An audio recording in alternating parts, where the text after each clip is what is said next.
Hey everyone, it's Kelly. I'm out and about talking to small businesses again. Today I'm in Barrio Logan talking to Café Moto. I'm going to sit down with the owner, Torrey Lee, and you get to come in and listen to the conversation. I can't wait to go in. This place is the coolest. If you haven't been here before, you need to come down.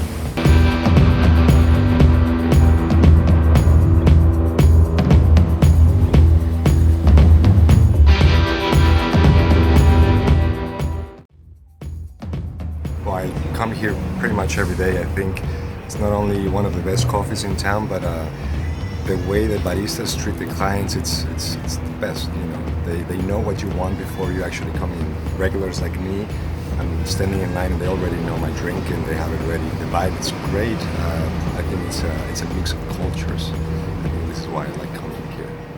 I am inside Café Moto with the owner, Torrey Lee. I'd love to know just a quick history about Café Moto. How did it get this name? What does this mean? The name is really a blending of the kind of motorcycle, freedom, race culture, and espresso, cafe antics, for lack of a better word. In the motorcycle world, it's sort of like eliminations. You know, you'd have Moto 1, Moto 2, Moto 3, and that would eliminate, and then you'd have the final Moto. So when you're opening a coffee shop, you can have a Café Moto where you could come in, you can try the products. We have all the products available. We have all the equipment available. If you want to make a blended mocha drink or an espresso or cortado, we can. Before you open, you can already have tried all the products and understand which chocolate you like or which coffee you like. Or I like.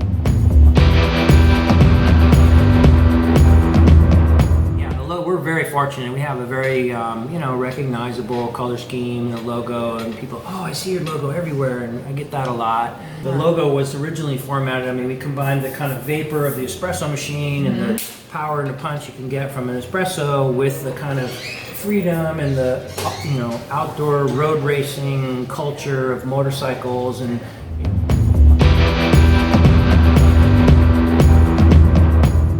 what we do at Café Moto is we roast coffee and we sell espresso machines, and then we help people learn about best practices for coffee and espresso machines and related products. And we were just having a discussion with a client that came in that was using an alkaline water and a French press to make his coffee, and he was concerned about the results and he wanted to get a different result, and so we were just trying him on a different cones type brewer, and he noticed there was a real difference, and so we were discussing why the water we have here versus his water, the grind, the ratio, and the best practices of coffee, how that might be affecting his flavor profile. So we have a tasting and demonstration area where we'll make all the products. So if you were opening, Kelly's Coffee House, you could come in and say, oh, I want organic, or I want dark roast, or I want this type of coffee or that type of coffee, and we could work with you to proprietary, blend a coffee that suits what you like. Just sharing with people, parts of the world. I mean, that's why I think I got, tuned into coffee, or why it's been a career path for me. I mean, so this is your one retail location, right? And then you distribute all over to others. That's correct. We're in the roastery, so we're in the coffee roasting facility.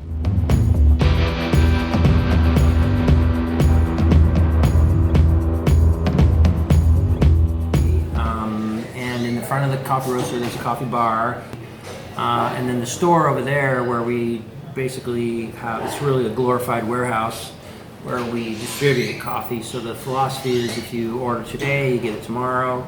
We roast coffee 4 days a week, so there's plenty of freshness and turnover, and yes, we're roasting approximately 16,000 pounds a week, and we distribute that primarily in and around San Diego, south of Los Angeles, and down toward the border into East County. So it's really business to business related. So let's talk next about some of the customer experience.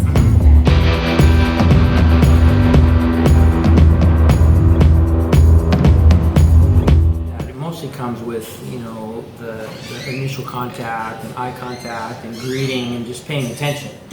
A guy I used to work for a long time ago, he said really service is just about paying attention. And whether it's a dentist or a barista or someone, if someone's willing to look at you and acknowledge you and recognize your presence and pay attention to you, then there might be more open to, hey, what about this or what about that? Or I don't know what I'm doing here and I'm looking around confused. Can I be of assistance somehow.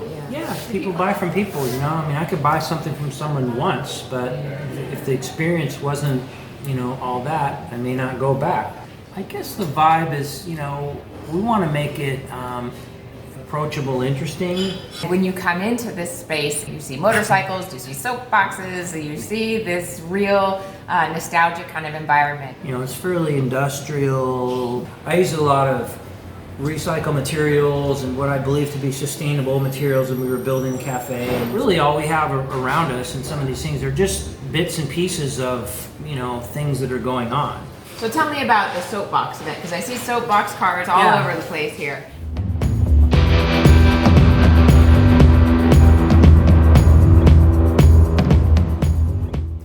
So soapbox derby cars need to be purchased from the official American Soapbox Derby website. I mean, they're only sold in these, you know, it's a kit. Cars are expensive. We basically buy the car and sponsor the kit.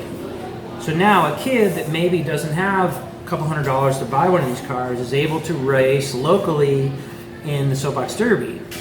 And just so happens to say, you know, Espresso Moto or Café Moto or have flames or some other Café Moto thingy on the side. So the coolest example was there's an elementary school nearby, and the teacher of this they were like fourth graders, maybe fifth graders, wanted to do like a homework contest. So the winner of this contest gets to be the race car driver. There's a family that had immigrated here from West Africa.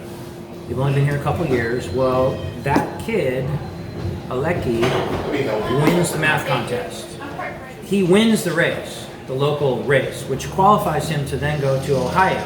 So we partner up with one of our restaurant clients that has, you know, Great Maple, that is a you know, friend of ours. Between the two of us, we sponsor a car and an airfare, and we send Aleki and his parent to Ohio to participate in this. Wow. I mean, it was like cool. Such a feel-good story. Yeah. Right? Yeah. I mean, and another great example of you know, cultivating a creative partnership too with Great Maple, because the two of you come together for a greater cause.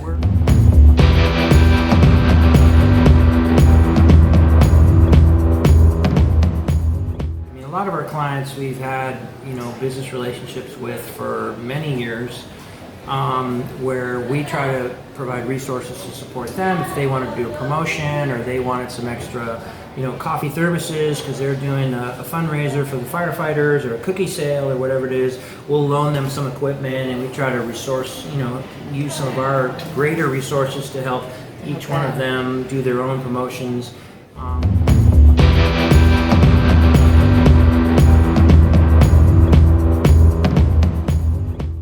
So when we're making relationships with, like the zoo, for example, we participated in the food and wine, the critters, celebration of the critters at the San Diego Zoo for a number of years. Mm-hmm. And the reason we do that is because it's essentially the friends, for lack of a better word, really, and potential clients of San Diego are at this celebration. We have a united front. We're all there to support the San Diego Zoo and the importance of work they do with wildlife, endangered species, etc. The real reason is we're all in business. We're trying to promote ourselves. So Café Moto shows up. We provide coffee samples and we give away coffee. And we also meet and greet with a lot of our restaurant clients that we already know and we're already friendly with. Then other restaurants or potential chefs and people that are really the type of clients that we have. Oh, they're there and we're there, so we have another commonality. So there becomes another reason why if we cold call them on Monday, oh yeah, you guys were at the thing at the zoo. Oh, we were there too. Oh yeah, hey, we already have something in common. Mm-hmm. So, you know, it's not just a sales call like I have this coffee and you have this need, you know, to have this coffee. Yeah. Because ultimately we're trying to build a relationship. You know?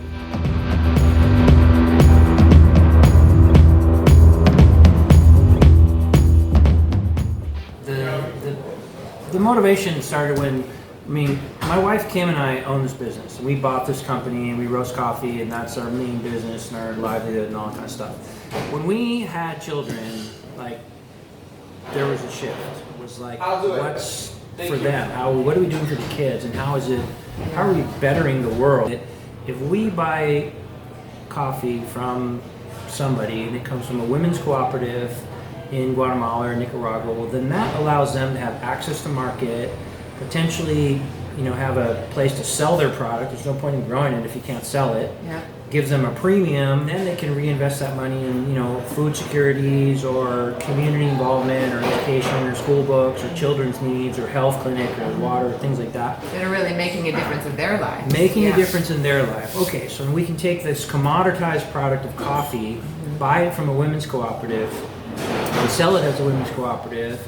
And in my mind, if we can elevate the gender level so that women in Nicaragua are getting, a dollar for dollar wage, maybe there's this trickle-down effect that my daughter who works in America can get more than her 87 cents per dollar.